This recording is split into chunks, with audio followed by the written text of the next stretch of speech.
한국 부동산 시장 참 복잡하죠. 어디로 튈지 모르는 럭비공 같다는 말도 있고요. 그런데요, 만약 이 모든 혼란스러운 움직임 뒤에 사실은 아주 명확한 규칙, 일종의 플레이북이 있다면 어떨까요? 오늘 우리가 바로 그 얘기를 해보려고 합니다. 정부라는 가장 강력한 플레이어가 이 시장을 어떻게 움직이는지, 그 숨겨진 시나리오를 한번 들여다보겠습니다. 자, 바로 이 문장입니다. 한국에서 집값을 움직이는 가장 강력한 플레이어는 정부다. 이게 오늘 우리가 나눌 이야기의 거의 모든 것이라고 해도 과언이 아닙니다. 그러니까 우리가 생각하는 그런 보이지 않는 손에 의해 움직이는 자유시장이 아니라는 거죠. 아주 강력하고 또 예측 가능한 변수가 시장의 중심에 있다는 뜻입니다. 네, 시장에 진짜 보이지 않는 손은 바로 정부라는 겁니다. 그럼 지금부터 정부 정책이 어떤 원리로 시장에 개입하는지, 그리고 그걸 알면 어떻게 미래를 예측할 수 있는지 한번 살펴보겠습니다. 여기서 아주 중요한 개념이 하나 나옵니다. 바로 보이지 않는 바닥과 천장이라는 건데요. 이게 뭐냐면 정부가 세금, 대출, 공급 이 세 가지 핵심 도구를 써서요. 집값이 폭락하지 않도록 바닥을 만들어주고 또 너무 폭등하지 않도록 천장을 만들어준다는 겁니다. 말하자면 가격이 움직일 수 있는 일종의 복도, 그러니까 관리 범위를 설정하는 거죠. 변동성 자체를 컨트롤하겠다는 의지입니다. 자, 그렇다면 정부가 손에 쥔 카드는 구체적으로 뭘까요?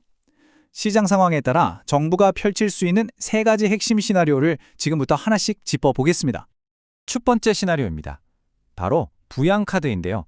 이름 그대로 시장이 하락세일 때 정부가 가격이 더 떨어지는 걸 막기 위해 꺼내드는 카드라고 생각하시면 됩니다. 이 시나리오의 목표는 단 하나, 아주 명확합니다. 우리는 주택가격 붕괴를 절대 용납하지 않는다. 이 강력한 메시지를 시장에 던지는 겁니다. 구체적인 정책들을 한번 볼까요? 우선 세금. 취득세나 양도세 부담을 줄여서 매도 압력을 낮추고 시장 심리를 살려내죠. 하지만 뭐니 해도 가장 강력하고 빠른 효과를 내는 건 바로 대출입니다.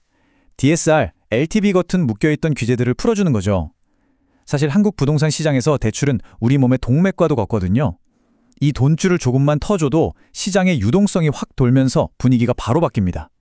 그리고 공급 측면에서는 재건축 규제 완화 같은 카드를 써서 신축의 가치를 높이고 덩달아 기존 주택 가격까지 방어하는 효과를 만들어냅니다. 자, 이렇게 해서 시장이 어느 정도 안정을 찾았다. 그러면 정부는 어떻게 할까요? 바로 두 번째 시나리오, 안정의 균형추로 전환합니다. 이게 바로 정부 정책의 평상시 모드, 일종의 기본값이라고 보시면 됩니다.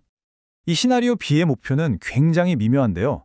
집값이 너무 오르면 사회적 불평등이 심해져서 곤란하고요.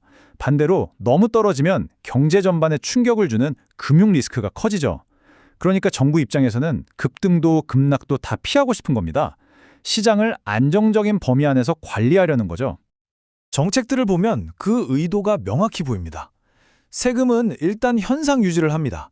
시장을 괜히 자극하지 않는 거죠. 대출은요? 전반적인 규제 틀은 유지하되 생애 최초 주택 구매자 같은 실수요자들에게는 숨통을 좀 틔워줍니다. 이게 아주 중요한 메시지인데요. 집이 꼭 필요한 분들은 사셔도 좋습니다. 하지만 투기 수요는 차단하겠습니다라는 신호를 명확히 주는 거죠. 공급 역시 3개 신도시처럼 계속 늘려나가지만 분양가 상한제 같은 장치를 통해서 가격이 불안해지는 건 막습니다.